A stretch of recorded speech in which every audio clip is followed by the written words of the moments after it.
Warahmatullah.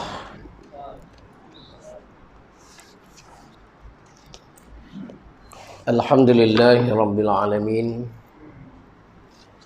Wa bihi nasta'in nahmaduhu wa nasta'inuhu wa nastaghfiruh wa natubu ilaihi wa na'udzu billahi min syururi anfusina wa min sayyiati a'malina. Man yahdillahu fala mudilla lahu wa man yudlil fala hadiya lahu. Asyhadu an la ilaha illallah wa asyhadu anna Muhammadan abduhu wa rasuluh. Allahumma salli wa sallim ala sayyidina wa habibina wa syafi'ina wa zukhrina wa anta maulana Muhammad wa ala alihi wa sahbihi ajma'in, amma ba'd.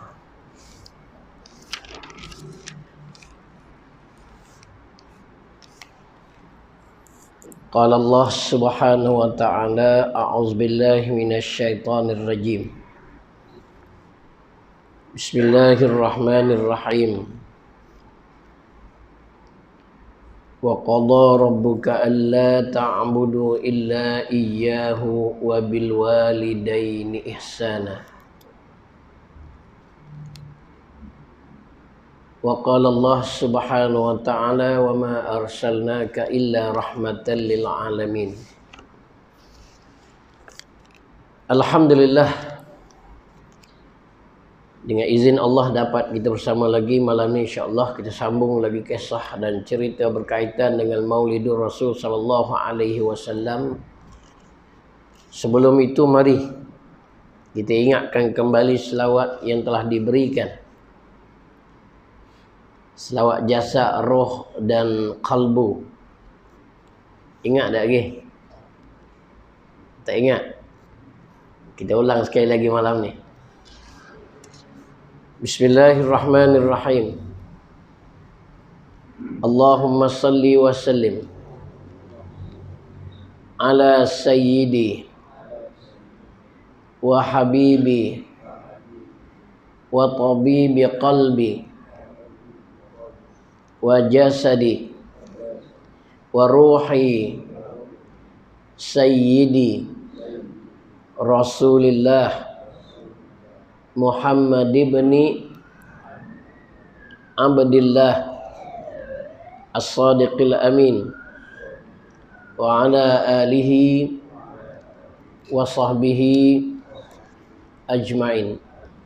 Baik, itu selawat jasad, roh dan qalbu.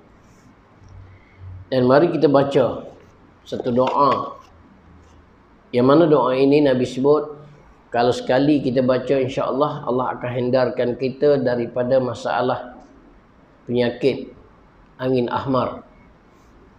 Dan angin ahmar ini juga adalah pembawanya syaitan, iblis. Dan syaitan iblis ini banyak kategori. Yang suka mengganggu, yang suka mengacau anak-anak kecil, itu namanya Umus-Sibyan. Yang suka mengacau tak kira orang kecil, orang besar, orang tua, orang muda, lelaki puang, yang pembawa virus, yang pembawa kanser dan sebagainya, adalah Ummu Mildam. Dan bila anak-anak menangis, Nabi mengajar kita supaya membaca satu ayat dari surah Al-A'raf. Surah Al-A'raf ayat yang ke-13. Balik nanti buka dan tengok, amalkan. Satu ayat yang Allah menghalau iblis dan syaitan ini daripada syurga dan tidak dibenarkan lagi setelah dia berjaya memperdayakan Adam dan Hawa. Setelah yang pertama kalinya Allah perintahkan sujud, dia enggan sujud. Setelah dia dapat peluang, dia menggoda Adam dan Hawa, maka Allah usirnya. Dan disitulah dia bersumpah dengan nama Allah. Dia akan mengacau anak cucu Adam ini sehingga hari kiamat. Jadi balik nanti ingat surah Al-A'raf ayat yang ke-13. Baik, mari kita sama-sama membaca doa mengelak daripada penyakit angin ahmar atau stroke. Penawarnya.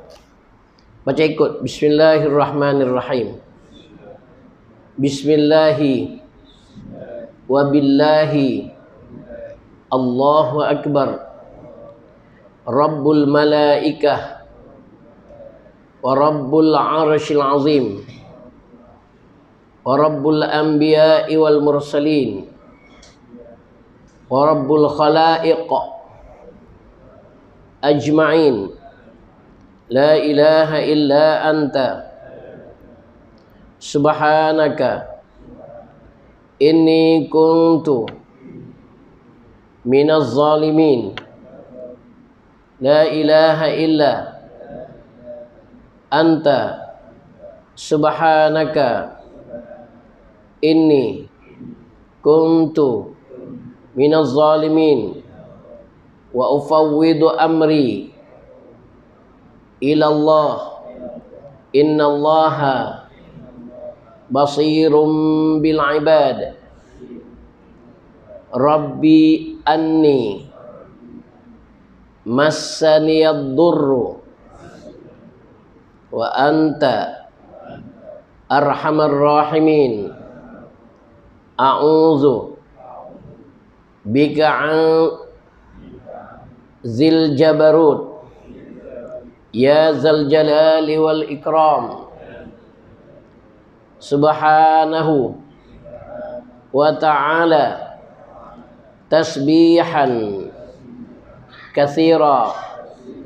A'udzu billahi min syarri bala'ir rihi al-ahmar alladhi yadkhulu fi badani wan nafsi wal humma was sahmi war ruhi wal jasadi bila haula wala quwwata illa billahil aliyyil azim. Walhamdulillahi rabbil alamin. Itu doa penawar penyakit angin ahmar. Sekurang-kurang kita baca sekali setahun. Setiap tahun kita baca insya-Allah. Dan sempena bulan kelahiran insan yang agung dan insan yang mulia yang membawa rahmat bagi seluruh alam ini. Rahmat ini bawa itu dengan agama Islam, di mana di masa kelahiran beliau sempena dengan tahun peristiwa. Sebab itu dikenali dengan tahun gajah, kerana ada rombongan dan angkatan yang dipimpin oleh Abrahah yang datang dari Yaman semata-mata tujuan untuk meruntuhkan Kaabah. Setelah mereka membina Kaabah yang lebih canggih, diberi uang untuk orang kunjungi, namun orang tak datang. Dan akhirnya membuat keputusan untuk runtuhkan Kaabah, bawa sisa batu Kaabah untuk kembali ke negeri Yaman dan membina Kaabah itu di Yaman. Setibanya angkatan bergajah ini berhampiran dengan Kaabah walaupun tak ada tentera yang menghalang kemarahan mereka. Tapi Allah Maha berkuasa. Allah boleh buat apa saja dengan tanpa difikirkan oleh manusia dan tak mampu difikirkan oleh manusia. Kemarahan mereka itu dihalang oleh utusan Allah daripada burung yang berkawan yang digelarkan sebagai ababil, yang Allah sebutkan dalam surah Al-Fil. Alam tara kaifa fa'ala rabbuka bi ashabil fil. Tidakkah engkau melihat bagaimana tentera bergajah, yang mana mereka bangga dengan kehebatan mereka untuk meruntuhkan Kaabah walaupun tak ada tentera yang berani menghalang kemarahan mereka. Tapi Allah dengan senang mematahkan kemarahan mereka itu dengan mengutuskan burung ababil yang membawa batu yang sangat kecil, dan batu itu diambil dengan perintah Allah daripada neraka sijil, dibawa oleh burung, dilontarkan ke atas rombongan angkatan bergajah itu, kena manusia mati, kena gajah mati. Dan bagaimana dahsyatnya, bisanya batu ini boleh menyebabkan luruhnya daging berkeping-kepingan. Maka jadilah mereka ini seperti daun dimakan ulat. Dan para ulama menjelaskan bahawa surah ini juga boleh menyembuh penyakit kanser. Dengan diamalkan, dibaca pada bedak yang bercampur dengan air, bedak sejuk, disapukan pada tempat yang kena kanser, sambil menggosok dan sambil membaca alam tara kaifa fa'ala rabbuka bi ashabil fil alam yaj'al kaidahum fi tadlil wa arsala alaihim tayran ababil tarmihim bihijaratin min sijil faja'alahum ka'asfin ma'kul. Terus gosok di tempat yang kita rasa ada biji-biji pada badan yang berkenaan dengan masalah kanser itu. InsyaAllah mudah-mudahan hancur. Dan begitu juga Nabi sebut, amalkan semasa semayang sunat subuh. Jangan hanya baca Fatihah. Rakaat pertama Nabi kata lepas Fatihah baca alam nashrah. Rakaat yang kedua selepas Fatihah baca alam tarakai. Apa jaminan Nabi? Kalau kita amalkan dua surah ini di setiap kali kita semayang sunat subuh, Nabi jamin Allah akan sembuhkan 70 penyakit dalam badan kita. Tidak sebut apa penyakit, cuma disebutkan 70 penyakit dalam badan. Maka salah satu daripadanya kita niatkan semasa kita nak telan air liur, baca satu ayat lagi, wa iza maridtu fahuwa yashfin, 11 kali telan air liur, niat antibiotik. Telan air liur, niat antibiotik yang boleh membantu melawan penyakit yang ada dalam badan kita. Boleh ingat lah tu. Tak apa, tak ingat nanti buka balik siaran langsung ini. Itu pentingnya bila adanya rakaman ini membantu kita dalam mengingatkan kembali pelajaran yang diajarkan. Lebih lagi berkaitan dengan masalah rawatan.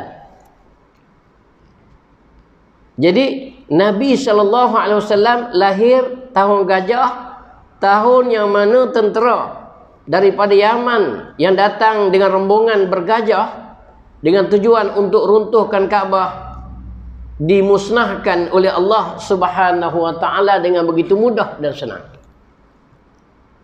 Walaupun tak ada tentera dan tak ada manusia berani menyekat menghalang, Allah patahkan, Allah musnahkan, Allah binasakan mereka. Sebab Allah Maha Kuasa. Ini menandakan satu petanda bahawa yakinlah Allah boleh buat apa saja. Jangan kita yakin dengan makhluk. Makhluk tak ada kuasa. Allah yang berkuasa. Dia boleh buat apa saja yang dia suka dan dia kehendaki. Itu bukti di mana di masa kelahiran itu sempena tahun gajah, tahun peristiwa, Allah menyelamatkan Kaabah daripada tentera Abrahah yang datang dari Yaman nak runtuhkan Kaabah. Dan bagaimana peristiwa kelahiran Nabi ini sebelum itu, betapa susahnya orang dulu. Tak macam orang sekarang. Orang dulu berkahwin tu masih lagi tidur suku-suku. Malu, segan. Tak macam orang sekarang. Tak ada nikah lagi pun buat kerja tu. Orang dulu dah kahwin dah pun, dah sah dah pun, tidur suku-suku lagi. Malu. Tiba-tiba satu malam sebelum Abdullah pergi ke Madinah untuk ziarah dan untuk menguruskan barang dagangan perniagaannya itu, berlakulah hubungan pada malam itu. Hubungan disebutkan yang sangat luar biasa, yang penuh dengan cinta, rindu, kasih dan sayang, yang terbuktinya pada hari keesokan nak berpisah terasa yang amat sangat oleh Aminah dan Abdullah. Dirasakan bahawa mereka mungkin tak bertemu lagi. Kepergiannya mungkin pergi tak kembali lagi untuk selama-lamanya.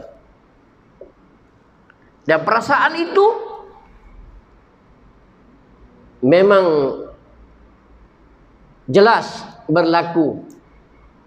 Selepas Abdullah pergi 2 bulan, maka Aminah pun mulalah berlaku perubahan, menandakan bahawa beliau telah mengandung. Disebutkan dalam rangkap yang ketiga atau keempat gitulah, yang mana Allah sebutkan pada rangkap yang ketiga. Kalau kita baca dalam kitab Al-Barzanji,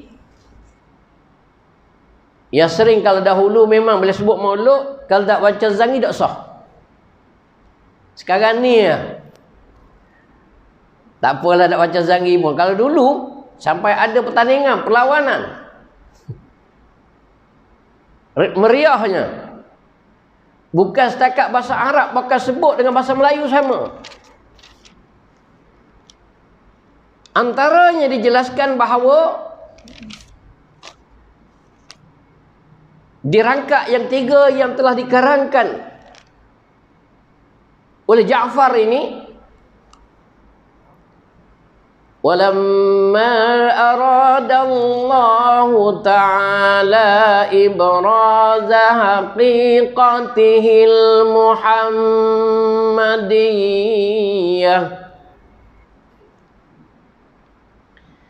وإظهاره جسما وروحا بصورته ومعناه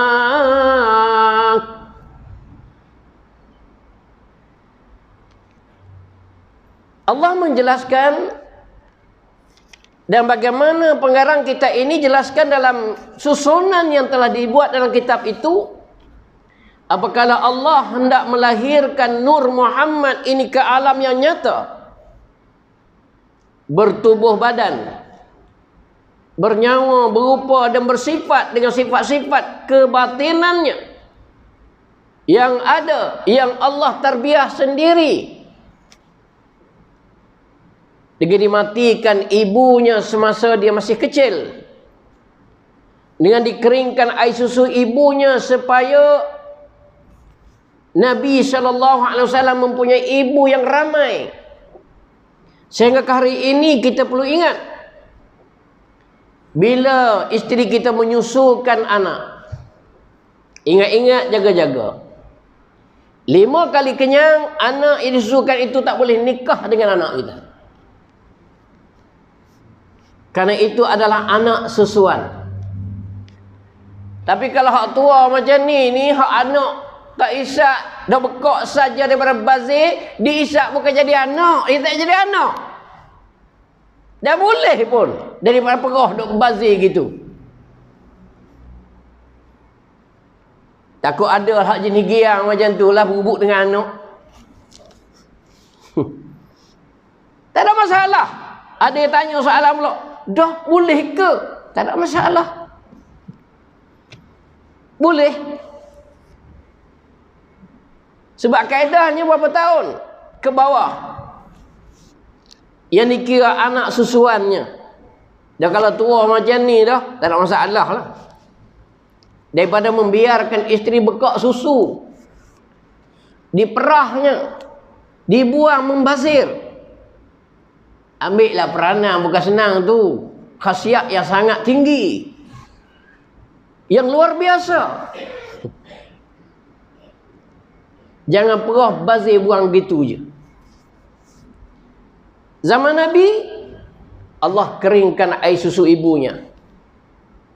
Nabi terpaksa diserahkan kepada wanita-wanita yang melahirkan anak untuk disusukan anaknya. Dan Nabi ini pelik, bukan semuanya disusukan.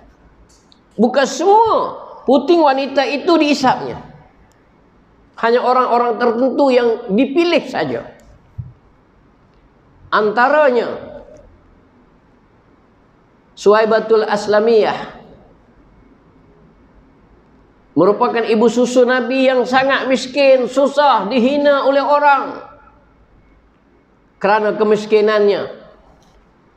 Tapi bila menyusu Nabi, maka berubahlah kehidupannya. Badan yang kurus menjadi sehat, gemuk. Bukan setakat dirinya bertambah sehat, bahkan binatang-binatang ternakannya pun cepat membiak dengan berkat insan yang disebutkan oleh Allah, Muhammad, pembawa rahmat bagi seluruh alam. Allahu Akbar. Bukan seorang ibu susunya, bahkan diceritakan oleh orang-orang yang menyusukan itu sendiri perubahan yang luar biasa yang ketara berlaku pada diri mereka setelah mereka menyusukan Muhammad anak Abdullah, anak Aminah ini. Allah, insan yang Allah pilih khusus, yang disebutkan pada rangkap yang selalu kita baca kalau Mas Damang berzanggi dahulu, rangkap yang ketiga tu. Allah menzahirkan bertubuh badan, bernyawa, berupa, bersifat dengan sifat-sifat kebatinan yang ada, yang Allah sendiri terbiahkan dia. 6 tahun dahlah dibesarkan oleh orang lain, disusukan oleh orang lain, baru diserahkan pada ibunya. Tak sampai pun 2 tahun, 4 tahun lebih serah pada ibunya, baru ibu nak manjakan. 6 tahun usia Nabi, ibunya bawa untuk ziarah makam ayahandanya di Madinah. Dalam perjalanan pulang daripada Madinah, ibunya gering, sakit. Yang pelik bin ajaibnya, ibunya tak bagi tahu pun kubur ayahandanya kat mana. Dia sampai di Madinah, dia pergi jumpa cari kubur ayah dia. Ini manusia pembawa rahmat seluruh alam ini. Kakinya pergi terus sampai dekat kubur tu, dia berhenti dekat situnya. Dan itulah kubur ayahandanya Abdullah. Perjalanan pulang, ibunya sakit. Bukan sakit biasa, terus menghembuskan nafas yang terakhir. 2 bulan Nabi dalam kandungan ibunya dapat berita kematian bapaknya Abdullah. Nabi bakal lahir sebagai anak yatim. Dan sampai ke hari ini pun Nabi cukup tegas, sehingga Allah turunkan ayat fadzalikal ladzi yad'ul yatim. Allah larang jangan kita herdik, jangan kita hina anak yatim. Karena anak yatim adalah keturunanku dan aku anak yatim. Siapa menghina anak yatim, orang itu menghinakan aku, kata Nabi. Siapa memuliakan anak yatim, orang itu memuliakan aku, dan dia akan bersama denganku di syurga. Marahnya Nabi kepada orang yang menghina anak yatim, sebab Nabi keturunan anak yatim. Bilanya 2 bulan dalam kandungan, belum lahir ke dunia lagi, Nabi dah bergelar yatim dalam perut. 6 tahun usia Nabi, mak pula meninggal. Cuba kita sama gambarkan bagaimana keadaan manusia pada hari ini bila tak ada ayah, tak ada mak. Bagaimana keadaan bila seorang itu tak ada ayah, tak ada mak.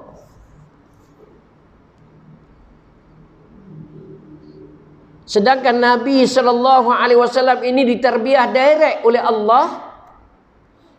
Ayah tak ada, mak tak ada, menumpang kasih dengan Tok dak lama. Dalam usia Tok 8 tahun usianya, duduk dengan Tok 6, 7, 8. 6 tahun mak meninggal, 7, 8. 2 tahun saja duduk dengan Tok meninggal.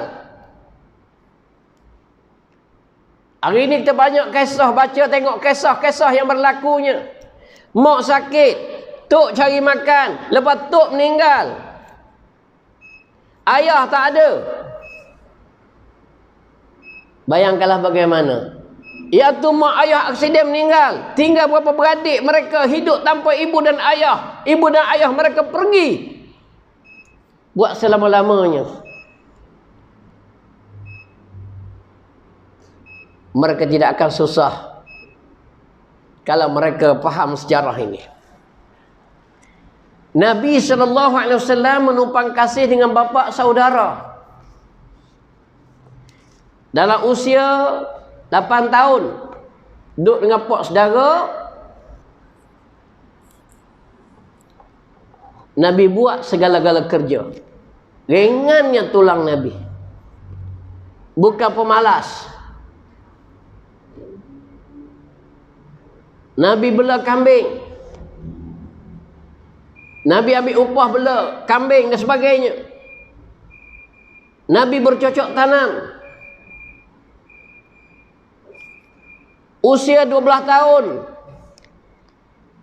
dia diberi amanah untuk jaga kambing yang begitu banyak di padangnya.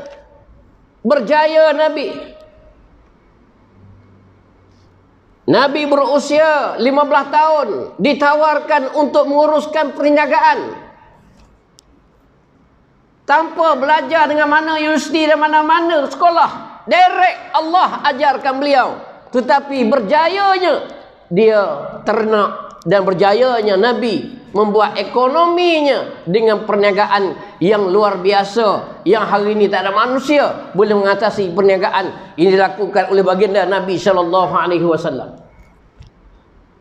Tapi ada juga hak jenis bodoh sombong. Nabi tak apalah hak 10 jual 9. Siapa kata? Dia nak reka cerita gitu. Nabi berniaga dengan amanah. Hak molek dia bagi tahu ini molek. Ini kurang molek. Ini buruk. Boleh makan lagi. Nak ambil tak nak tak apa. Dia asingkan. Bukan macam kita hari ini. Ditimbuskan buah molek di atas, bawah buruk. Lepas tu kata molek, molek. Nipu hangit. Tak ada amanah. Dan Nabi sebut, la imanan liman la amanatalah. Tidak ada iman bagi orang yang tak ada amanah. Amanah dalam perniagaan, amanah dalam memegang jawatan yang telah diberikan peluang oleh rakyat memilih dengan disebutkan sebagai wakil rakyat. Dia betul bagaimana nama wakil rakyat, bukan wakil tokoh. Kalau tidak khianat kita dan tak ada makna kita baca sejarah kelahiran baginda Nabi sallallahu alaihi wasallam. Oleh kerana loceng dah bunyi, pukul 8.30 saya ada satu forum. Saya kena ke sana selalu sekejap lagi.